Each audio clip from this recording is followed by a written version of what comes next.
Hello दोस्तों, नमस्कार। दूरगाम दृश्य में जयपाल सिन्हा की आपका हार्दिक अभिनंदन करता हूं।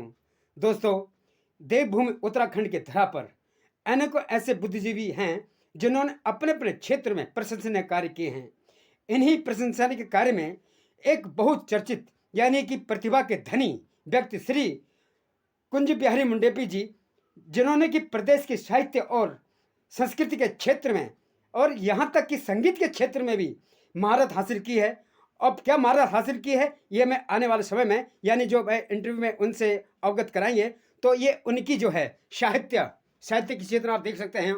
उन्होंने साहित्य की जो उनकी किताबें हैं जो उन्होंने लिखी हुई हैं, और इस तरह से आप देख सकते हैं ये उनके साहित्य की किताबें हैं। और यहाँ तक कि जो संगीत का क्षेत्र है, अब संगीत के क्षेत्र में आप कहेंगे कि उन्होंने क्या किया, ये जितने भी उनको एक तरह से इनाम मिले हुए हैं, एक तरह से सम्मानित किए गए हैं स्टेजों से। देखिए निखिल जी, आपके दूरगामी दृष्टि के सभी दर्शकों को मेरा नमस्कार। मैं साहित्य के क्षेत्र में लगभग सन 1982 से मैं आया खुल के।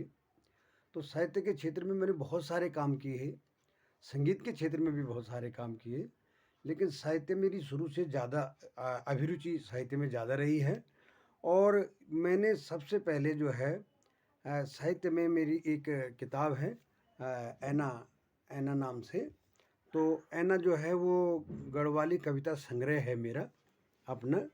और इससे पहले मैंने एक कविता एक जो है ग्रंथ स्मृति ग्रंथ छपवाया। इसको जो है ये मुंडियाब गांव का इतिहास तथा उसके बाशिंदों की वंशावली है, इसमें कम से कम 600 साल की। और इसके बाद मैंने 2002 से और 2018 तक 16 साल में ये गढ़वाली भाषा डिक्शनरी, गढ़वाली हिंदी अंग्रेजी शब्दकोश डिक्शनरी तैयार की है। और इसको जो है ये बहुत सारी जगह लाइब्रेरियों में लग भी चुकी है, कहीं कॉलेजों में भी लग चुकी है। जो लोग पीएचडी वगैरह कर रहे हैं वो इसको मंगवा रहे हैं, आमजन भी इसको मंगवा रहे हैं। और अगर आपके जो दर्शक हैं दूरगामी दृष्टि के, वे भी देख रहे हैं और वे भी उनमें से मंगवाना चाहें तो वो भी मंगवा सकते हैं। आपको आपके मार्फत मंगवा सकते हैं, मेरे मार्फत मंगवा सकते हैं। इसके अलावा मैंने कई संगोष्ठियाँ साहित्य की और भाषा के लिए तो हम काम कर ही रहे हैं। दूरदर्शन से भी कवि सम्मेलन और साहित्य संगोष्ठियाँ बराबर मेरी आती रही हैं। दिल्ली दूरदर्शन से भी रही हैं, नजीबाबाद से भी रही हैं। और अब मेरा देहरादून में रजिस्ट्रेशन है, तो देहरादून में भी आकाशवाणी से भी और दूरदर्शन से भी, दोनों ही जगह से मेरे को हर 3 महीने, 6 महीने में, 4 महीने में बुलाते रहते हैं और वहाँ से मेरी कविताएं प्रसारित होती रहती हैं। और यहाँ दिल्ली में, दिल्ली के आसपास जितने भी शहर हैं, पूरे हिंदुस्तान के बहुत सारे शहर हैं जहाँ पर कि मेरे कई कवि सम्मेलन हुए हैं और कवि सम्मेलन में कई बार कविताएं सुनाई हैं, चाहे सरकारी हो चाहे मेरे हैं। मयंक गंडियाल होनहार बच्चा है, आप इसको आशीर्वाद दीजिए और आगे चल कर के बहुत अच्छा संगीतकार होने वाला है। तो हमारी भी शुभकामनाएं इसके साथ में। मयंक घिंडियाल जी को दूरगाम दृष्टि और के दूरगाम दृष्टि परिवार की ओर से बहुत बहुत शुभकामनाएं, और उम्मीद है कि सरस्वती माँ का वरदान आप सबके ऊपर बना रहे, यही हमारी शुभकामनाएं। अब आप संगीत की ओर ले चलता हूं आपको। तो मुंडे जी अपने हाथों का जादू भी दिखाने वाला, देखते हैं कौन सा गाना गाते हैं। साहित्य के गीत सुना रहा हूँ मैं, साहित्य दोनों काम हो गए, साहित्य भी जी, संगीत भी। ओके।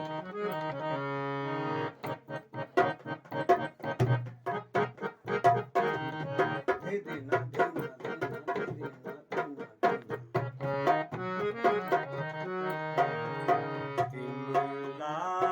तिमला खतेन लोरी नांगी की नांगी भी देखे। तिमला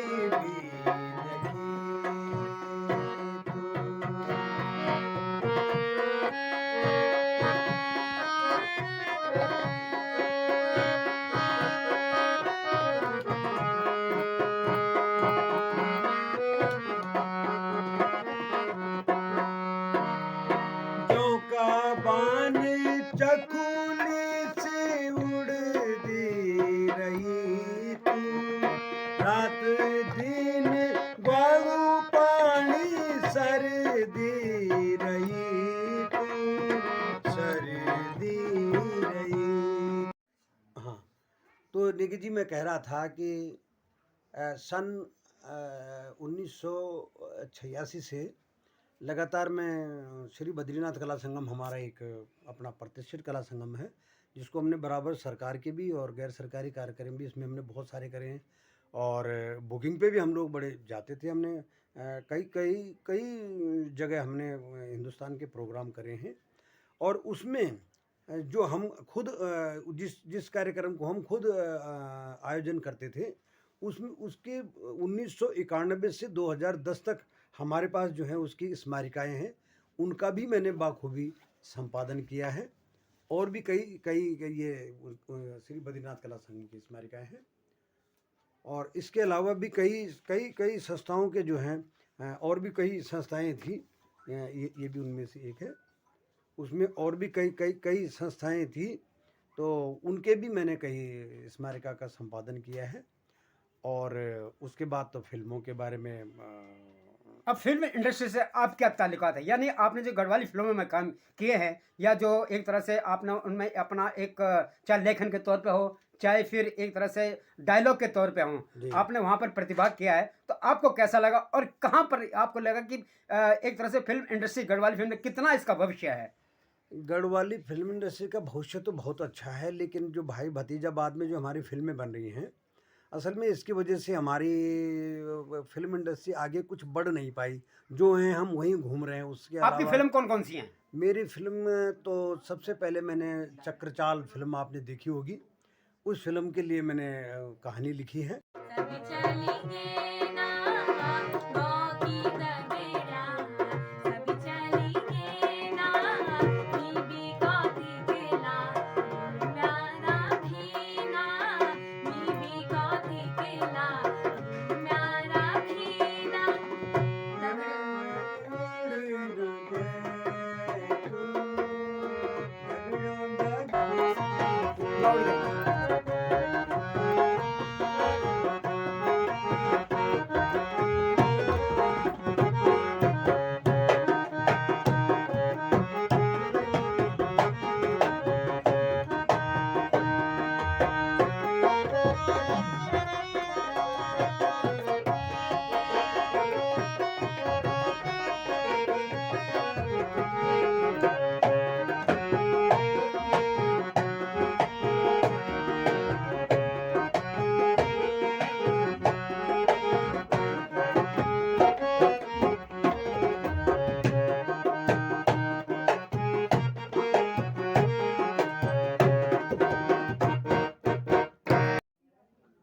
चक्रजाल के बाद आपने कौन सा और किया है? फिल्म चक्रचाल जो है 1995 में आई थी। और तब ये जो उत्तरकाशी में जो भूकंप आया था, एक्चुअल में उस पे आधारित थी ये फिल्म, और उसको हमने प्रेम कहानी बना दिया था। और उसके बाद हमारे जो नयन सिंह नेगी ने उसमें गाना गाए थे, और नरेश खन्ना ने उसमें डायरेक्शन दिया था, और नरेंद्र कुमार जी ने उसमें, तो 3 N थे ये। नरेंद्र कुमार गुसाई जी उसके निर्माता थे। उसके बाद फिर उसके बाद उसके 3 साल बाद 1998 में प्यारी छुमा फिल्म के लिए मैंने डायलॉग लिखे। और डायलॉग के बाद मेरा एक रोल भी उस फिल्म में था, और दुर्भाग्यवश वह फिल्म अभी तक रिलीज़ हो नहीं पाई, लेकिन हमने उसमें काम किया है। उसके अलावा मैंने एक और फिल्म लिखी है, वो 40-42 मिनट की है। वो आपको काफल आर्ट के यूट्यूब चैनल पे भी मिल सकती है। उसका नाम है दारू रंगारंग। ओके सर, तो ये दारू रंगारंग में देखते हैं कितने दारू में दुनिया रंगती है, या फिर वो दर्शकगण उत्तराखंड के कितने उनको ये अपना जो आपका जो एक शॉर्ट फिल्म है, ये लघु फिल्म है क्या? हाँ, लघु फिल्म है। लघु फिल्म है। 40-42 मिनट की कितने है। लोगों को पसंद आती है? आने वाले समय में हम आपको इसकी एक नज़ारा भी पब्लिक को सामने देखेंगे, तो इसके लिए आपको बहुत बहुत शुभकामनाएं, और उम्मीद करते हैं कि आप यूं ही जो एक साहित्य का क्षेत्र है इस पथ पर अग्रसर हुए। हमारी शुभकामनाएं। धन्यवाद।